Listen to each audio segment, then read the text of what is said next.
Jesus Christ, this took a long time! Can you keep up? Ladies and gentlemen, I'm the RunnerGuitar and welcome once again to Asura's Wrath. Since last part we ended up taking on the, I believe it was episode 11 of part 2.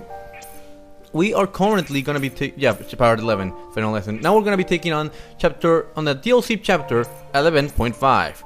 One of the very few DLCs this game got and one of the few that actually made sense from Capcom. I'll be talking more about that when we get to part 4 of this entire game. Anyway, due to the anime influences in this game, Asura's Wrath got DLC where we would get animated anime-styled chapters. And I'm not talking like the graphics look animation, I'm talking like real 2D animation. And this looks really fluid and really well done. The details in the characters are really good. My only problem is the art style in this particular chapter. I don't remember the name of the director, but if I remember correctly, he directed some of the Matrix anime movies. And while the art style is good, not particularly my favorite, just because of the fact that some of the details sometimes just move really weird for me. But I don't know, that might be just me having a bigger preference for the Type Moon type of art style. Anyway, with the DLC chapters, they are hard in the sense that it is all quick time events. You're not controlling anything here except for the quick time events that you'll see here. The only way for you to lose health is by missing the quick time events. In the actual game, you lose your health by getting hit by enemies, the boss, or by failing certain quick time events, not all of them. In this particular DLC, you miss one quick time event and there goes part of your health. So in total you can miss probably up to, I wanna say maybe from 5 to 10 depending on the difficulty, I think. The animation quality as far as how the character moves is really just incredible. Like, the character just moves really well, but there are some moments where, as you can see right now, he moves really fluently, but the quality in the details that they had before is just gone. And that, personally for me, that just bothers me. I want to be able to see something move quickly and fluently while also having a lot of detail. And we can see Asura's just wrecking shit with like this sword. It's actually really fucking cool how he's doing it just with his mouth before he gets trampled over Scott Pilgrim style. Yeah, something that also bothers me about the art style. Yeah, you can also burst during the DLC, but you won't do it as often because most DLC is focusing on you building up the burst gauge instead of actually using the burst. And for some reason, Asura is now blue. Wasn't he brown before? Boom. Oh wait, my bad. The designs used in the DLC chapter is actually very close to the art style used in the game. Like as far as how the details are used in the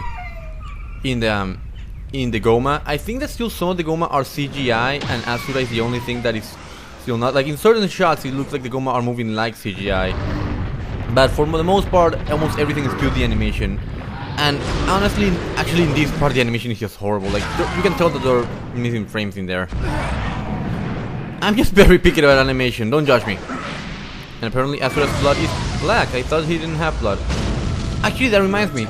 In the Japanese version of the game, there was supposed to be blood for certain enemies, and then for some reason it was removed due to censorship. And now he's, I wanna say magenta.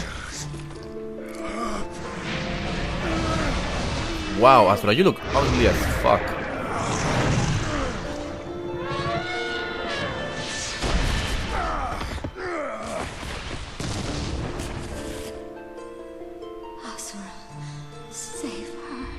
It's kind of interesting the way that they're handling the animation style relating to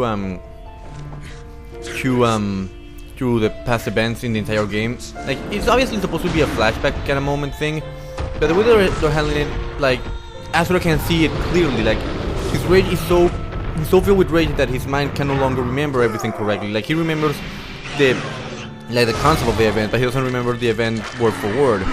Unlike in previous chapters where we saw him clearly remember the faces and all. That looks painful as fuck. Ugh. Yeah, this chapter should be pretty much called Asura gets a shit beat out of him. It's pretty much bouncing like a basketball.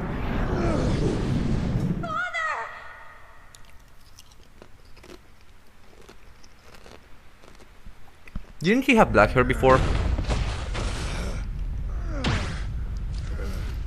The burst gauge is filled, just let me use it! Like that shot right there, I really do like that shot just because of the amount of detail in it. For the most part, it's like in detail. And there are some moments like this where it has too much detail. Get the camera away from her fucking face! Burst!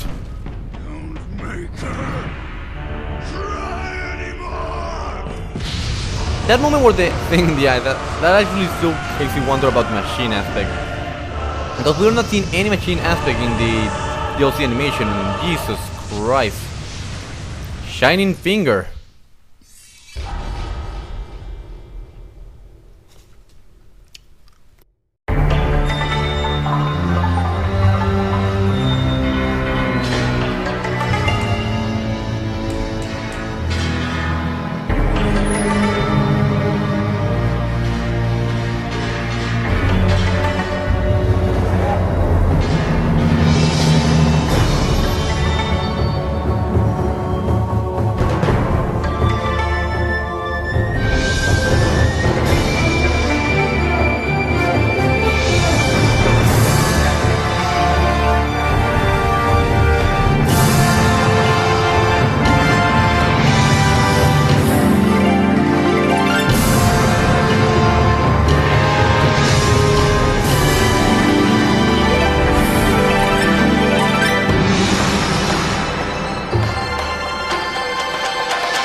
The way Muramasa did even blade. Jesus Christ, that's fucking scary! By the way, Muramasa did even blade is fucking awesome. You should play that. And suddenly Asura just grows an energy arm. Actually, this kind of thing bothers me because up to this point, Asura's power at least been sort of explained with the whole mantra stuff. Its whole arm, it's not really well explained, even though it does look really fucking awesome. But at least with most of the game, you can at least think about how most of the stuff works. And this, Jesus fuck, that is just amazing. Can I get that arm? Forget logic, I want that arm.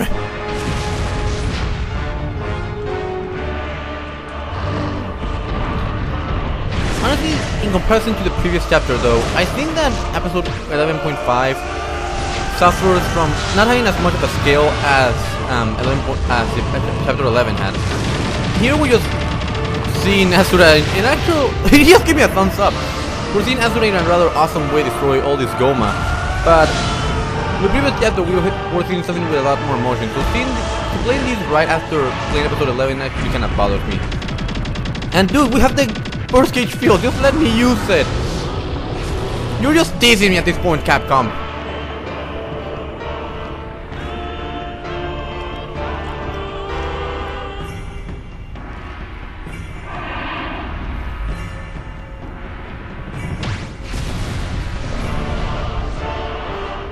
And now he's white.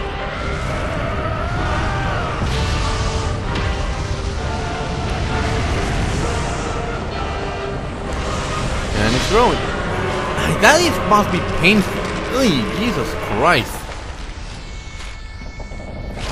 Ugh. Oh god. That is actually rather grim when you start to think about it. Burst!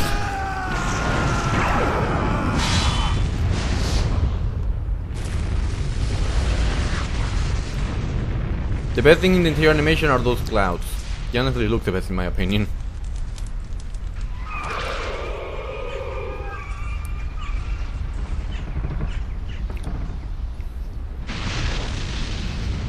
Well, there goes the entire army of Goma, but there's still some left.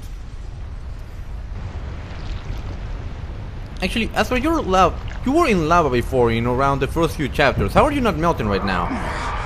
Wait, what?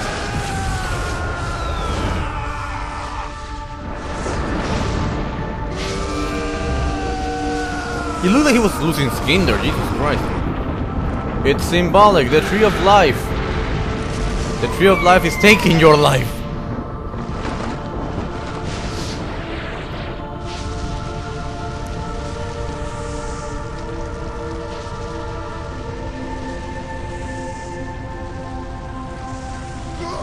The music for this particular part I actually really do enjoy, like this small choir. But it's kinda hard to hear over Asura's painful screaming, and Jesus Christ, he just looks awful there. And what happened to all the detail in her body? Seriously? I really hit the art style in this DLC chapter, ladies and gentlemen. The other DLC chapter looks a lot better in my opinion, I'll be honest. This is unexpected. It could complicate my plans for this world. Look, it looks manly there. Her chin was square as fuck. Or get the camera off his face. useful. Seriously. Alright, that's just some creepy ass shit there. But anyway, that was episode 11.5.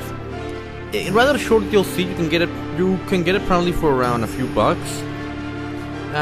It's actually not that heavy. Don't worry, it's not on disc DLC. You actually have to wait for it to download. Fucking bullshit.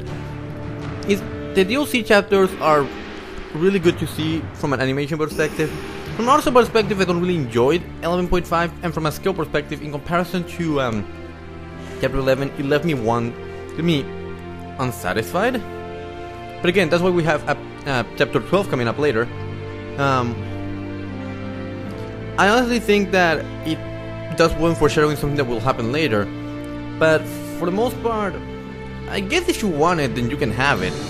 I mean, it's not something that I go out of my way to replay. Like, I mostly replay the certain sections of the game, but I barely touch this DLC whenever I replay the game. Like, this is a chapter that can honestly be skipped. It just foreshadows something that will happen in the future, or explains how the heck Asura survived that nuclear explosion in chapter 11. You could just say that it was because it's fucking Asura, but whatever. Anyway, in all honesty, I apologize that I took so long with this part. Life is really... Production IG did this? Huh. The guys that did Attack on Titan, Glad Lagoon, and High School of the Dead did this. Huh. I was not expecting that at all. But anyway, as I was saying, I apologize I took so long. Life has been taking a lot of my time as of late. I will try to get a schedule back again, like probably post at least 2 videos per weekend. But I make no promises, so please keep that in mind while you're watching this video, that for me to get into part 12 will take some time. But honestly, I'm glad that I'm at least back. You know, and the RunnerGuitar is back! To some extent. Jesus, seriously, how long did it take me to post the previous part? Presented by Capcom. By the way, I wonder how the economic situation is doing at the moment.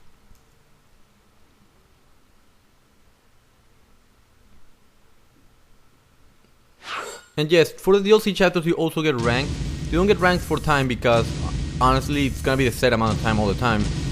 And it's actually really easy. Like, a lot of people tell me that they have a lot of difficulty with the DLC chapters, but honestly I found them easy as heck. They're actually easier than the actual game.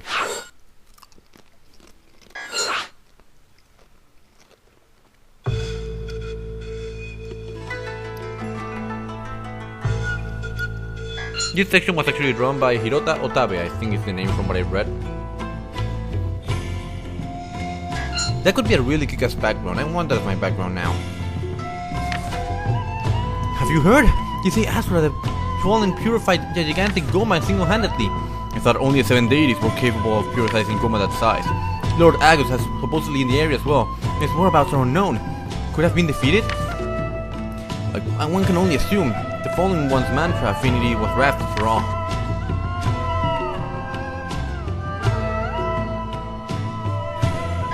Mantra affinity.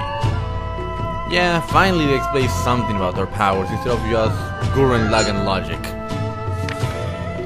Don't you ever pay attention at school? The 8 mantras: pride, lust, greed, sloth, vanity, violence, melancholy, and wrath. These are the 8 special mantra types. Each of the 7 deities has an affinity for one, and Asura the Fallen who has wrath. In the days of the 8 guardians, a mantra affinity was bestowed by each of the generals. And I was going way too fast. I apologize. What the fuck am I thinking? There were Agus, no, not Agus. That is, I haven't done this video in so long that I actually forgot his name. Oh, fuck me, it's Deus. But there's nothing to be concerned about. Lord Deus' mantra affinity is pride.